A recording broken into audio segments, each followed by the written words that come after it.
देखिए, आप इस वीडियो में पढ़ने जा रहे हैं एकादश की आज अपना नया टॉपिक जिसका नाम है विषम। जरा कैमरा सेट कर लेते हैं पहले। विषम द्विपरमाणुक अणु, द्विपरमाणुक अणु, इनको हम अंग्रेजी में हेट्रो डाई एटॉमिक मॉलिक्यूल बोलते हैं। क्या बोलते हैं? हेट्रो डाई एटॉमिक मॉलिक्यूल बोलते हैं। फर्स्ट पॉइंट है हमारा HCl अणु। क्या है जी? HCl अणु। देखिए, इसमें H अलग है, Cl अलग है, तो हम क्या करेंगे? HCl। तो देखिए H अलग है, Cl अलग है, दोनों अलग अलग जाति के हो गए, तो क्या हो गए? विषम हो गए। कैसे हो गए? विषम। अब देखिए, इसको आप कैसे बनाते हैं? हाइड्रोजन के पास एक इलेक्ट्रॉन होता है, और क्लोरीन के पास कितने होते हैं? क्लोरीन के पास 1 2 3 4 5 6 और 7। ठीक है जी। अब क्या करते हैं आप? क्लोरीन ने एक इलेक्ट्रॉन केस के साथ साझा कर लिया, तो क्लोरीन के तो 8 पूरे हो गए। हाइड्रोजन चूंकि अपने 2 इलेक्ट्रॉन पूरा करता है, इसलिए हाइड्रोजन ने यहाँ पे साझा कर लिया। तो हाइड्रोजन और क्लोरीन के बीच में यहाँ अगर आप लोग देखेंगे कि ये हाइड्रोजन है, ये क्लोरीन है, दोनों के बीच में इलेक्ट्रॉन कितने हैं? एक इलेक्ट्रॉन क्लोरीन का है, एक इलेक्ट्रॉन किसका है बताइए? हाइड्रोजन का है। तो दोनों इलेक्ट्रॉन हो गए। अब 2 इलेक्ट्रॉन हो गए, तो HK और Cl के बीच में क्या बन सकता है बताइए? सिंगल बॉन्ड बन सकता है। ठीक है, तो इस प्रकार से इनमें बॉन्डिंग संभव होती है। ठीक है जी। अब देखेंगे, तुम भी समझो इनको, तुम्हारे पास भी आएंगे। अब H2O मॉलिक्यूल में देखते हैं। किसमें देखते हैं? नेक्स्ट आता है हमारा क्या भाई? H2O अणु। तो इसमें क्या करेंगे हम? H2O अणु में देखो, पहले तो हम अगर इलेक्ट्रॉनिक विन्यास भी करते हैं तो हाइड्रोजन का तो एक ही है, 1 हो जाएगा। ऑक्सीजन का करते हैं तो 8 होता है, तो 2 और 6 हो जाएगा। तो इसमें ऑक्सीजन का तो है 1, परंतु हाइड्रोजन के हैं 2। तो हम हाइड्रोजन के 2 जो लिखते हैं वो इस प्रकार से लिखते हैं, एक हाइड्रोजन ये, एक हाइड्रोजन ये।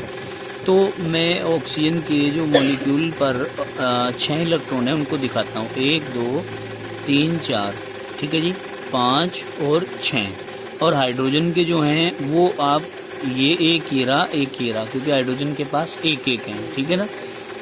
तो क्या होता है इस कंडीशन में?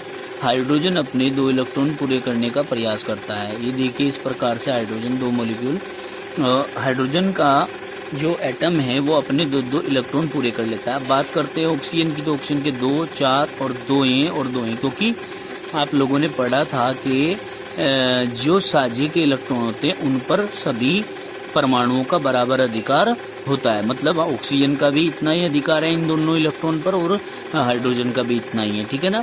तो ये देखिए, जैसे कोई 2 व्यक्ति मिलकर कंपनी लगाते हैं, कंपनी का जो सिस्टम होता है उस पर दोनों मालिकों का बराबर अधिकार होता है। ठीक है, क्योंकि दोनों ने बराबर पूंजी लगाई हुई है।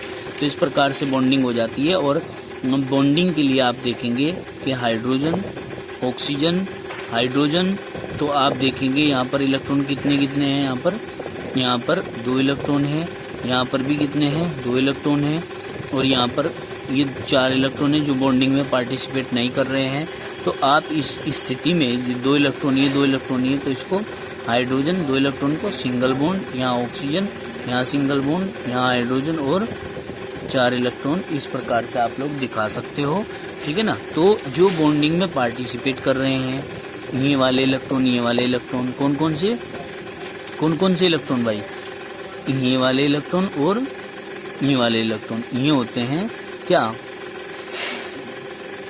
Bonding electron. और जो बॉन्डिंग में पार्टिसिपेट नहीं करते हैं उनको कहते हैं नॉन बॉन्डिंग इलेक्ट्रॉन। बताइए इतनी बात समझ में आई है क्या? है कोई दिक्कत तो नहीं है?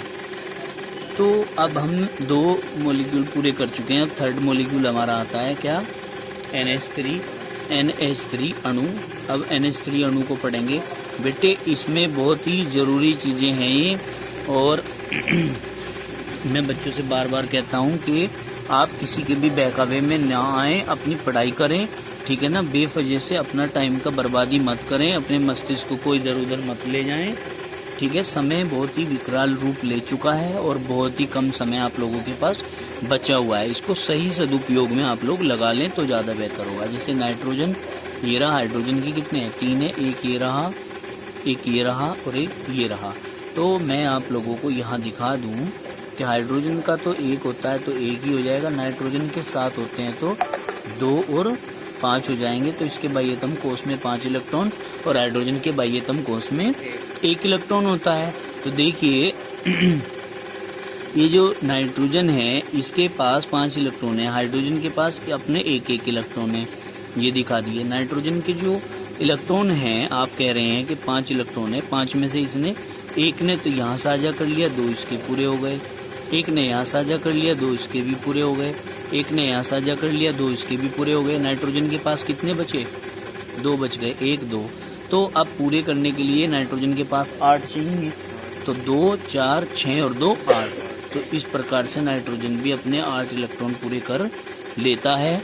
और बॉन्डिंग हम दिखा देते हैं कैसे कि नाइट्रोजन सिंगल बॉन्ड, यहाँ 2 इलेक्ट्रॉन है, सिंगल बॉन्ड हाइड्रोजन। ऊपर के साइड में 2 इलेक्ट्रॉन है, सिंगल बॉन्ड हाइड्रोजन। इधर के साइड में 2 इलेक्ट्रॉन है, सिंगल बॉन्ड हाइड्रोजन। इस प्रकार से आप लोग इसकी स्ट्रक्चर को बना सकते हैं। अब नाइट्रोजन के पास 2 इलेक्ट्रॉन कैसे हैं? जो बॉन्डिंग में पार्टिसिपेट नहीं कर रहे हैं, और जो बॉन्डिंग में पार्टिसिपेट नहीं करते उनको क्या बोलते हैं? नॉन बॉन्डिंग इलेक्ट्रॉन बोलते हैं। क्या कुछ और बोलते हैं? नॉन बॉन्डिंग इलेक्ट्रॉन ही तो बोलते हैं। खत्म हो गई बात। अब देखिए, अब इसके बाद बात घूम करके आती है कि सहसंयोजी बंध कितने प्रकार के होते हैं। अब हम कहते हैं कि सहसंयोजी बंध 2 प्रकार के होते हैं। कितने प्रकार की? यहाँ लिखिए, सहसंयोजी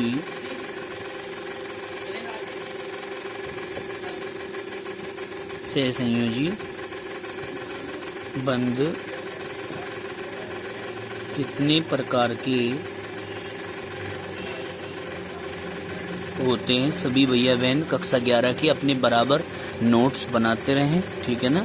और हाँ, अंशिका बहन जी, मीनू बहन जी, मीनू पांचाल बहन जी हैं, अंशुल भैया जी हैं, है ना, और आर्यन भैया जी हैं लद्देबांस से, आयुष भैया जी हैं हमारे, कार्तिक है ना, तो और आकाशपाल हैं, ठीक। जो भी हमारे कक्षा 11 में भैया जी हैं और जो वो हमारी वीडियो को इनको देख रहे हैं, तो वो अपना कमेंट लिख करके इस पर भेजें, तभी मुझे समझ आएगा कि हाँ वो वीडियो देख रहे हैं या नहीं देख रहे हैं। अगर मुझे पता लगा ना, और मुझे पता चल गया कि किसी ने वीडियो नहीं देखी और काम नहीं किया है, तो फिर देखना स्कूल खुलते ही आप लोगों की खैर नहीं है। इसलिए खूब मेहनत करके अपने कार्य को कर लें। और मैं ये सब चीज़ें जो आज आपको मेहनत करके पढ़ा रहा हूँ, तो ये मत सोचना कि आप लोगों से करा कर नहीं देखूंगा। सबसे पहला नंबर आप लोगों का लगेगा, आप लोगों से पूछी जाएंगी ये सारी चीज़ें कि भैया सहसंयोजी बंध कितने प्रकार के होते हैं। अब आप कहेंगे सहसंयोजी बंध 2 प्रकार के होते हैं। कितने प्रकार के? 2 प्रकार के। अब 2 प्रकार के होते हैं। कौन कौन से होते हैं? सबसे पहले नंबर 1 क्या होता है? अध्रुवीय सहसंयोजी बंध। क्या जी? अध्रुवीय सहसंयोजी बंध। और दूसरा होता है ध्रुवीय सहसंयोजी बंध। ठीक है बेटे, कुछ नहीं फर्क पड़ता। समझ में आ गई ये बात? तो आप लोग इसको देखें। अध्रुवीय मतलब जिसमें प्लस माइनस नहीं होते, ठीक है। और ध्रुवीय सहसंयोजी बंध जिसमें प्लस और माइनस होते हैं, ठीक है। नहीं, सीधी सी बात है, कोई दिक्कत तो नहीं है। अब कैसे नहीं होते प्लस माइनस, ये तो बात हमने मोटी मोटी सी आप लोगों को बता दी, समझा दी कि भाई इसमें प्लस माइनस होते नहीं हैं सहसंयोजी बंध में, और इसमें सहसंयोजी बंध में प्लस माइनस होते हैं। कैसे होते हैं ये समझनी है बात, ठीक है। चलिए खैर अब हम इसको पढ़ते हैं।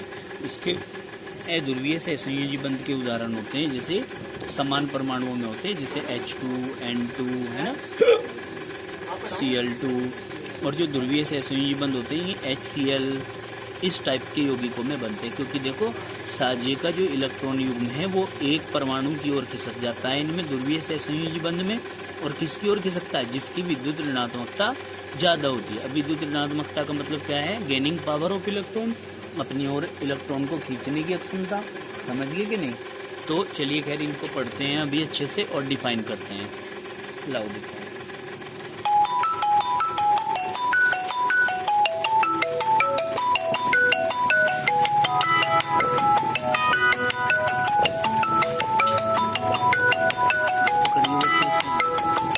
देखिए आप अब पढ़ने जा रहे हैं अध्रुवीय सहसंयोजी बंध, जिसको हम नॉन पोलर कोवेलेंट बॉन्ड बोलते हैं। क्या बोलते हैं, नॉन पोलर कोवेलेंट बॉन्ड। देखिए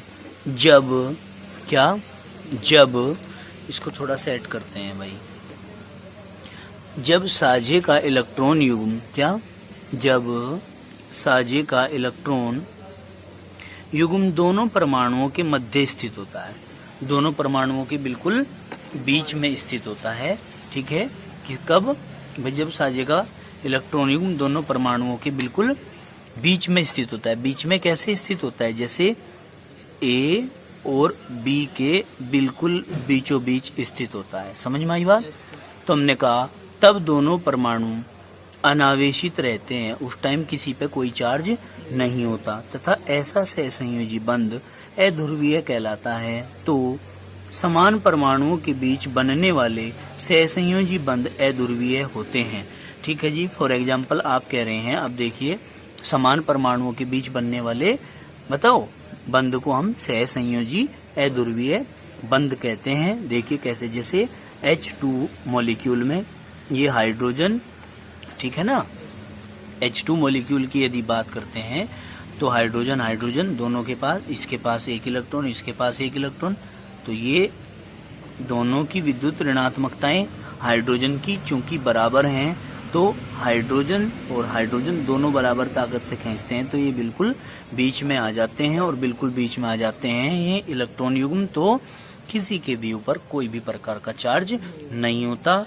इसीलिए ये क्या कहलाते हैं, अध्रुवीय सहसंयोजी बंध कहलाते हैं। क्या, अध्रुवीय सहसंयोजी बंध ये कहलाते हैं। क्लियर होगी बात, कोई दिक्कत तो नहीं है, क्लियर है ना। अब आगे चलते हैं हम एग्जाम्पल में। देखिए भाई H2N2 Cl2 इत्यादि के सहसंयोजी बंध अध्रुवीय होते हैं। अब ध्रुवीय सहसंयोजी बंध की यदि बात करते हैं तो हम क्या कहेंगे, इसको पोलर कोवेलेंट बॉन्ड बोलते हैं। हम कहेंगे जब कोई सहसंयोजी बंध दो भिन्न भिन्न परमाणुओं के बीच बनता है, तब साजे का इलेक्ट्रॉन युग्म अधिक विद्युत ऋणात्मक परमाणु की ओर विस्थापित हो जाता है। किसकी ओर विस्थापित हो जाता है, अधिक विद्युत ऋणात्मक परमाणु की ओर विस्थापित हो जाता है, जिससे उस परमाणु पर आंशिक ऋण आवेश आ जाता है। उस परमाणु पर क्या आ जाता है भाई, आंशिक ऋणावेश आ जाता है, ठीक है। अब देखिए बंध से जुड़े दूसरे परमाणु पर इतना ही आंशिक धनावेश आ जाता है। इस प्रकार के सहसंयोजी बंध ध्रुवीय सहसंयोजी बंध कहलाते हैं। क्लियर होगी बात। फॉर एग्जाम्पल HCl में क्या होगा बेटे, देखो ध्यान से, ये है HCl। अब HCl में क्या है, ये H, ये Cl, हाइड्रोजन का एक 2 3 4 5 6 और एक 7, तो हाइड्रोजन का एक है, तो क्या होगा, ये दो पूरे कर लेगा, ये 8 ऐसे पूरे कर लेगा। तो हाइड्रोजन और यहाँ क्लोरीन, इसके 2 इलेक्ट्रॉन ये बीच में ना होकर के, ये इलेक्ट्रॉन बीच में ना होकर के कहाँ चले जाते हैं, 1 2 3 4 5 6, कहाँ चले जाते हैं ये दोनों इलेक्ट्रॉन, ये क्लोरीन के ऊपर चले जाते हैं। और जब ये क्लोरीन के ऊपर चले जाते हैं तो क्लोरीन के ऊपर आंशिक ऋण आवेश आ जाता है और हाइड्रोजन के ऊपर आंशिक धनावेश आ जाता है। ठीक है भाई बेटे, इतनी बात समझ में आई सभी बच्चों के। तो अब आप लोग देखेंगे कि इस प्रकार का जो चार्ज आ जाता है और सिंगल बॉन्ड इनके बीच में बन जाता है, तो इस प्रकार के बॉन्ड को हम ध्रुवीय सहसंयोजी बंध कहते हैं। क्या कहते हैं? ध्रुवीय सहसंयोजी बंध कहते हैं। बताइए, इतनी बात समझ में आई है क्या? कोई दिक्कत है? अच्छा, अब आगे चलते हैं भाई। सहसंयोजी बंध बनाने की स्थितियां, ये बहुत ही ज्यादा इम्पोर्टेंट चीजें चल रही हैं जो आप सीख रहे हो। चलो गुरु, देखिए अब हम क्या कह रहे हैं, सहसंयोजी बंध बनने की स्थितियां पढ़ रहे हैं। Condition required for covalent bond. सबसे पहले नंबर 1, विद्युत ऋणात्मकता दोनों परमाणुओं की लगभग समान होनी चाहिए या पूर्ण रूप से समान होनी चाहिए। ठीक है, कैसे कह रहे हैं? जब दो परमाणु की विद्युत ऋणात्मकता समान या फिर लगभग समान होती है तो उनके बीच सहसंयोजी बंध बनता है, जैसे F2Cl2 Br2 आदि। ठीक है, दूसरा पॉइंट क्या कहा आपने? जब दो अधातु जैसे पी ब्लॉक के तत्व हैं आपस में संयोग करते हैं तब भी क्या बनता है? सहसंयोजी बंध बनता है, जैसे F2Cl2 Br2 आदि। ठीक है, दूसरा पॉइंट, दो अधातु जैसे ICl जैसे HCl, ठीक है ना, हाइड्रोजन भी तो अधातु की भांति व्यवहार करता है। अब तीसरा पॉइंट, वे यौगिक जिनमें संयोजकता 3 से अधिक होती है प्राय सहसंयोजक ही होते हैं। इस बात को देखो, कोई नहीं, कुछ नहीं है। मैं सोच रहा था, मैं कहना नहीं चाह रहा था क्योंकि ये डर जाएंगे। देखो गिल्लू था ये। ठीक है, देखो, वे यौगिक जिनमें संयोजकता 3 से अधिक होती है प्राय सहसंयोजक ही होते हैं। क्या होते हैं? सहसंयोजक ही होते हैं, जैसे PCl5 और SO3। ठीक है भाई, इनमें जो सहसंयोजकता है वो 3 से अधिक होती है, इसलिए ये भी सहसंयोजक बंध बनाते हैं। बराबर कैसे होनी चाहिए दोनों की? विद्युत ऋणात्मकता लगभग बराबर होनी चाहिए, हाइड्रोजन की भी और क्लोरीन की भी जैसे होगी तो विद्युत ऋणात्मकताओं में ज्यादा अंतर नहीं होता इनकी, यानी कि इलेक्ट्रॉन को खींचने की जो पावर है वो ज्यादा अलग नहीं होती। ठीक है, नहीं, लगभग बराबर होती है दोनों की। अब देखो, इसके बाद आगे चलते हैं सहसंयोजी यौगिकों के गुण। क्या? सहसंयोजी यौगिकों के गुण कैसे? सबसे पहला, कैरेक्टरिस्टिक्स ऑफ कोवेलेंट कंपाउंड। क्या भाई? Characteristics of covalent compound. देखो ध्यान से, सबसे पहला है भौतिक अवस्था। भौतिक अवस्था को क्या कहेंगे? Physical state. क्या कहेंगे बेटे? Physical state. देखो हम ध्यान पूर्वक समझते हैं इस बात को। क्या कहेंगे कि सहसंयोजी यौगिकों में अणु दुर्बल वंडरवाल्स बलों से जुड़े होते हैं तथा इसी कारण ये तीनों अवस्थाओं गैस, द्रव, ठोस में पाए जाते हैं। कितनी अवस्थाओं में? गैस, द्रव, ठोस में ही पाए जाते हैं। चूंकि अणुभार बढ़ने के साथ वंडरवाल्स बलों की शक्ति, क्या? कुछ नहीं कहता, ये गिल्लू है। अणुभार बढ़ने के साथ वंडरवाल्स बलों की शक्ति बढ़ती है, अतः अणुभार बढ़ने के साथ यौगिक में ठोस होने की प्रवृत्ति भी बढ़ती जाती है। समझ में आ गई बात? कोई दिक्कत तो नहीं है? क्या कहा भाई हमने? दोबारा से समझो, भौतिक अवस्था पढ़ रहे हो। हम कहेंगे सहसंयोजी यौगिकों में अणु दुर्बल वंडरवाल्स बलों के द्वारा जुड़ा हुआ होता है, इसी कारण ये तीनों ही अवस्था, द्रव, ठोस, गैस, ठोस सभी में पाया जाता है। चूंकि जैसे जैसे अणुभार बढ़ता है, आगे समझ में, तो क्या कह रहे हैं भाई? अणुभार बढ़ने के साथ साथ वंडरवाल्स बलों की, भाई डरियो ना, बैठे रहियो आराम से, वंडरवाल्स बलों की शक्ति भी बढ़ती चली जाती है। अणुभार बढ़ने के साथ साथ यौगिक में ठोस होने की प्रवृत्ति भी बढ़ती चली जाती है। देखो, गैस से द्रव और द्रव से ठोस कैसे? जैसे जैसे अणुभार बढ़ रहा है। तो फॉर एग्जांपल में हम क्या कहेंगे? F2Cl2 गैस है, जबकि Br2I2 ठोस है। Br2 द्रव है, I2 ठोस है। क्यों? पहले गैस आए, फिर द्रव आए और फिर ठोस आए। क्यों? क्योंकि इनका अणुभार बढ़ता नहीं चला गया। क्लियर होगी बात? अब देखो, सहसंयोजी ठोस 3 प्रकार के होते हैं। कौन कौन से? मृदु वाष्पशील ठोस, जिनमें क्रिस्टल की इकाई अणु है। क्या है भाई? क्रिस्टल की इकाई अणु होती है जिसमें। समझ में आई बात? जो वंडरवाल्स बलों के द्वारा जुड़े होते हैं, जैसे S8, P4, I2 आदि। फिर हमने कहा में ठोस जो समतल परतों से बने होते हैं, जैसे ग्रेफाइट। क्लियर? फिर तीसरा क्या? वे ठोस जिनमें परमाणु 4 अन्य परमाणुओं के साथ सहसंयोजी बंध बनाता है। क्या करता है, 4 सहसंयोजी बंध बनाता है तथा विशाल अणु बन जाता है जिसका गलनांक उच्च होता है। जिसका क्या होता है भाई, गलनांक उच्च होता है। For example SiCalN, silicon carbide, aluminium nitride, हीरा आदि। ठीक है, कोई दिक्कत तो नहीं है। दूसरा हमने कहा गलनांक व कवथनांक। क्या भाई, गलनांक व कवथनांक किसका, सहसंयोजी यौगिकों का गुण पढ़ रहे हो आप। क्या पढ़ रहे हो, सहसंयोजी यौगिकों का गुण पढ़ रहे हो। देखिए विद्युत संयोजी यौगिकों की तुलना में, पहले इससे पहले पढ़े थे विद्युत संयोजी यौगिक, उनमें पढ़ा था कि उनका गलनांक और कवथनांक बहुत ज्यादा होता है। आप कह रहे विद्युत संयोजी यौगिक की तुलना में इनके गलनांक व कवथनांक थोड़े कम होते हैं, क्योंकि इनके अणुओं के बीच में या परमाणुओं के बीच में आकर्षण भी थोड़ा कम होता है। ठीक है नहीं, क्यों, क्योंकि ये कमजोर क्षीण वंडरवाल्स बलों के द्वारा जुड़े रहते हैं। कुछ सहसंयोजी विशाल अणुओं के यौगिक जैसे ग्रेफाइट, हीरा आदि के गलनांक व कवथनांक उच्च होते हैं। कुछ हैं ऐसे जिनके गलनांक और कवथनांक बहुत उच्च होते हैं। क्लियर होगी बात। बाकी जो अधिकांशतः हैं, ठीक है, वे क्षीण कमजोर वंडरवाल्स बल के द्वारा जुड़े हुए होंगे, तो उनको तोड़ने के लिए भी कमी एनर्जी की आवश्यकता पड़ेगी। इसीलिए उनके गलनांक और कवथनांक क्या होते हैं, कम। किनके, सहसंयोजी यौगिकों के। किसके भाई, सहसंयोजी यौगिकों के। अब देखिए इसके बाद आगे चलते हैं, थोड़ा सा ध्यान देते हैं, थोड़ा समय बहुत हो गया आज। देखिए ध्यान से, समावयवता। समावयवता क्या होती है, समान अवयवता। हम कहेंगे सहसंयोजी बंध दृढ़ व देशिक होते हैं। कैसे होते हैं, दृढ़ होते हैं और देशिक होते हैं। अतः सहसंयोजी यौगिक समावयवता प्रदर्शित करते हैं। जबकि विद्युत संयोजकता में आपने पढ़ा था कि ये समावयवता प्रदर्शित नहीं करते हैं। ये बात अगर आपको ध्यान हो तो।